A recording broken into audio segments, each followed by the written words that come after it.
Mark Twain Selected Works. Chapter 40 of Roughing It, 1872. I now come to a curious episode, the most curious, I think, that had yet accented my slothful, valueless, heedless career. Out of a hillside toward the upper end of the town projected a wall of reddish-looking quartz croppings, the exposed comb of a silver-bearing ledge that extended deep down into the earth, of course. It was owned by a company entitled the Wide West.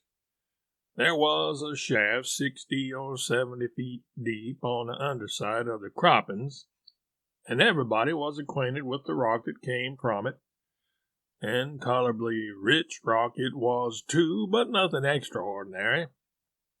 I will remark here that although to the inexperienced stranger all the quartz of a particular district looks about alike, an old resident of the camp can take a glance at a mixed pile of rock, separate the fragments, and tell you which mine each came from, as easily as a confectioner can separate and classify the various kinds and qualities of candy in a mixed heap of the article. All at once, the town was thrown into a state of extraordinary excitement. In mining parlance, the Wide West had struck it rich. Everybody went to see the new developments, and for some days there was such a crowd of people about the Wide West shaft that a stranger would have supposed there was a mass meeting in session there. No other topic was discussed but the rich strike, and nobody thought or dreamed about anything else.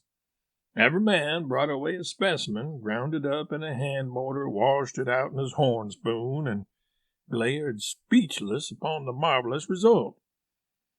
It was not hard rock, but black, decomposed stuff which could be crumbled in the hand like a baked potato, and when spread out on a paper, exhibited a thick sprinkling of gold and particles of native silver.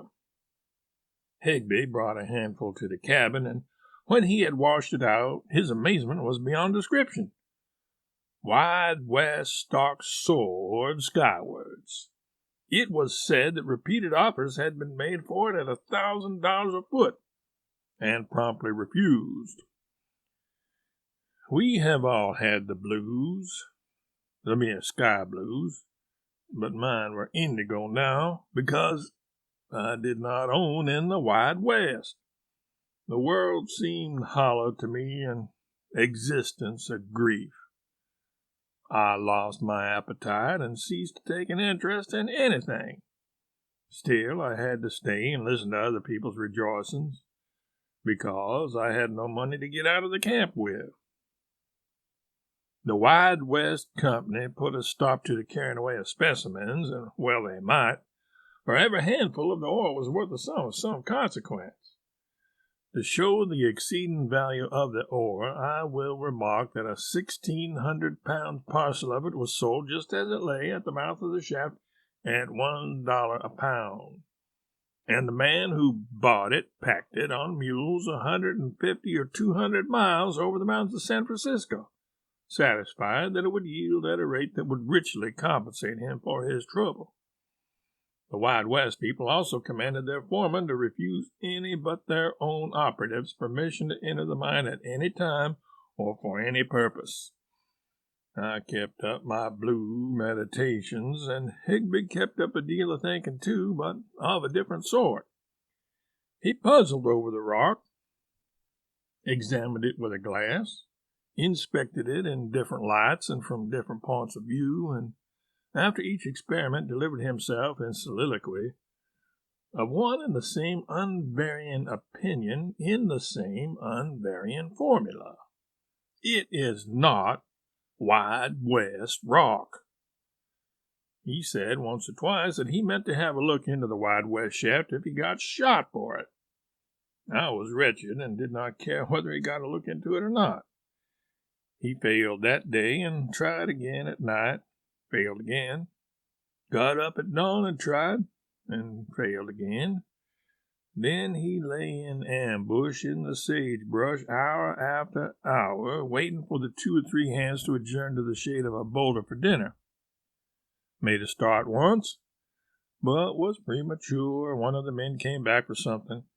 Tried it again, but when almost at the mouth of the shaft, another of the men rose up from behind the boulder as if to reconnoiter, and he dropped on the ground and lay quiet.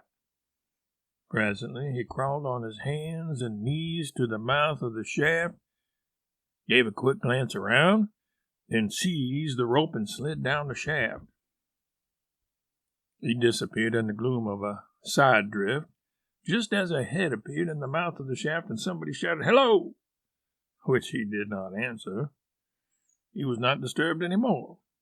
An hour later he entered the cabin, hot, red, and ready to burst with smothered excitement, and exclaimed in a stage whisper, "I knew it! We are rich! It's a blind lead!" I thought the very earth reeled under me. Doubt, conviction, doubt again, exultation, hope, amazement, belief, unbelief, every emotion imaginable swept in wild procession through my heart and brain, and I could not speak a word. After a moment or two of this mental fury, I shook myself to rights and said, "Say it again. It's a blind lead. Cal, let's burn the house or kill somebody. Let's get out where there's room to hurrah. But what is the use? It is 100 times too good to be true. It's a blind lead for $1,000,000. Hanging wall, footwall, clay casings, everything complete." He swung his hat and gave 3 cheers, and I gasped out to the winds and chimed in with a will, for I was worth $1,000,000 and did not care whether school kept or not. But perhaps I ought to explain. A blind lead is a lead or ledge that does not crop out above the surface.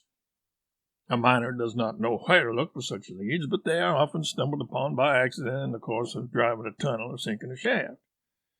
Higby knew the Wide West rock perfectly well, and the more he had examined the new developments, the more he was satisfied that the ore could not have come from the Wide West vein.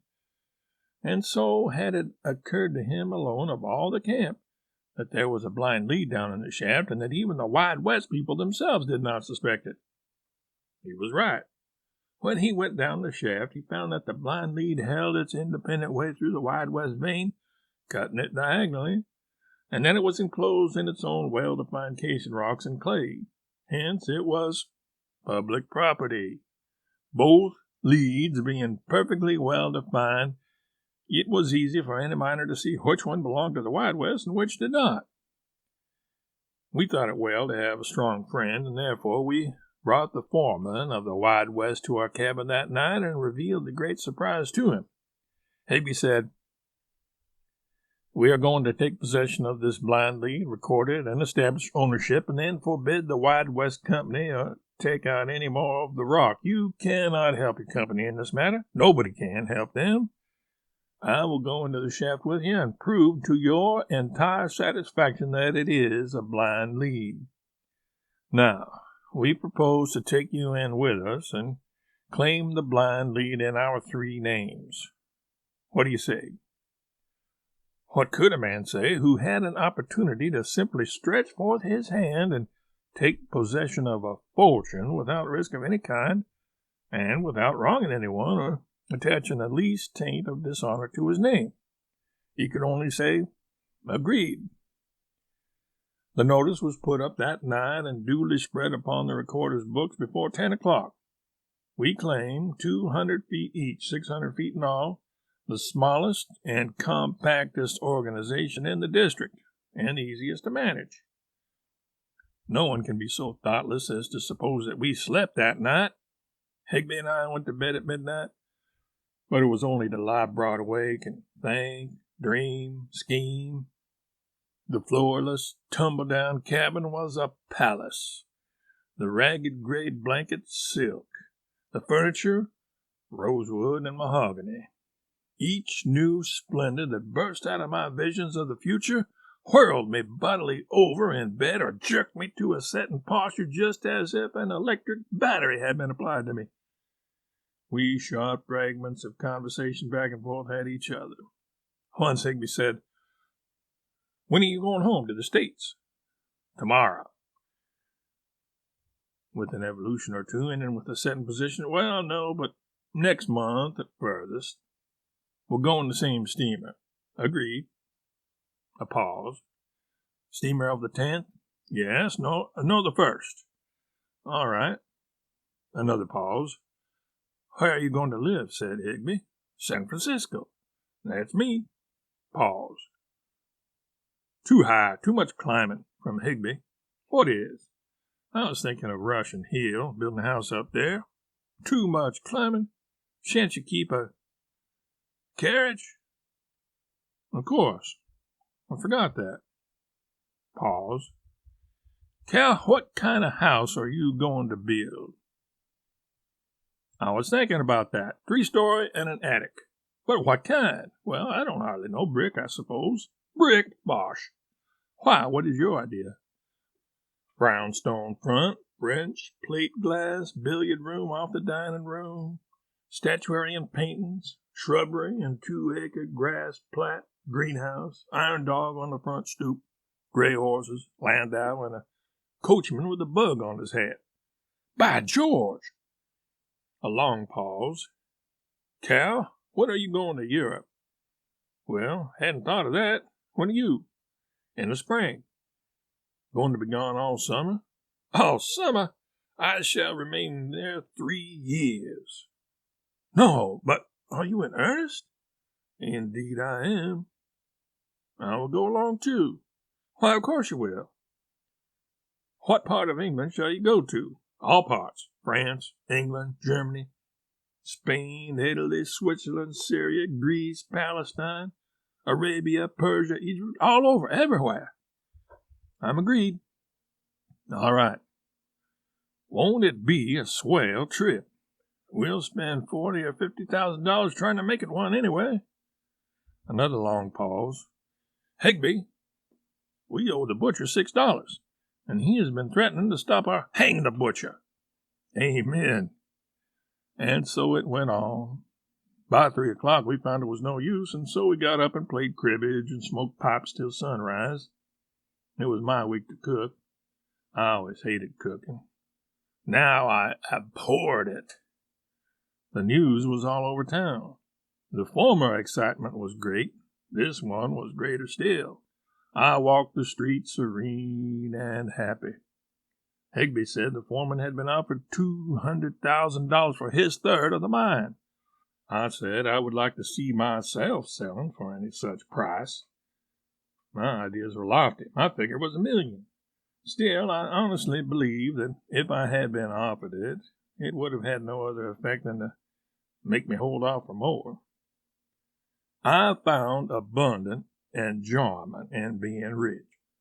A man offered me a $300 horse and wanted to take my simple, unendorsed note for it. That brought the most realizing sense I had yet had that I was actually rich, beyond shadow of doubt. It was followed by numerous other evidences of a similar nature, among which I may mention the fact of the butcher leaving us a double supply of meat and saying nothing about money. By the laws of the district, the locators or claimants of a ledge were obliged to do a fair and reasonable amount of work on their new property within 10 days after the date of the location, or the property was forfeited, and anybody could go and seize it that chose. So we determined to go to work the next day. About the middle of the afternoon, as I was coming out of the post office, I met a Mr. Gardiner, who told me that Captain John Nye was lying dangerously ill at his place, the 9 Mile Ranch, and that he and his wife were not able to give him nearly as much care and attention as his case demanded. I said if he would wait for me a moment, I would go down and help in the sick room. I ran to the cabin to tell Higby. He was not there, but I left a note on the table for him, and a few minutes later I left town in Gardiner's wagon.